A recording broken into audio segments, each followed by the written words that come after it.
Ang mabuting balita ng Panginoon ayon kay San Marcos.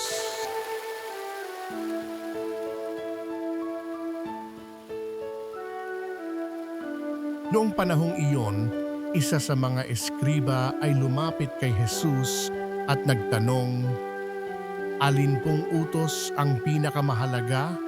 Sumagot si Jesus, "Ito ang pinakamahalagang utos, pakinggan mo, Israel. Ang Panginoon na ating Diyos, Siya lamang ang Panginoon.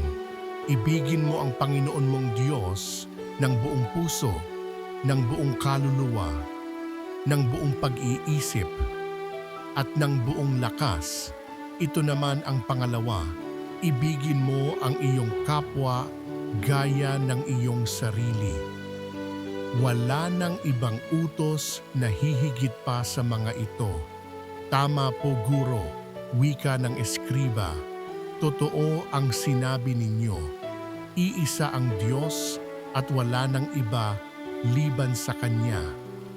At ang umibig sa Kanya ng buong puso, buong pag-iisip, at buong lakas, at ang umibig sa kapwa gaya ng kanyang sarili ay higit na mahalaga kaysa magdala ng lahat ng handog na susunugin at iba pang mga hain." Nakita ni Jesus na matalino ang kanyang sagot, kaya't sinabi niya, "Malapit ka nang mapabilang sa mga pinaghaharian ng Diyos." At wala nang nangahas magtanong kay Jesus mula noon. Ang mabuting balita ng Panginoon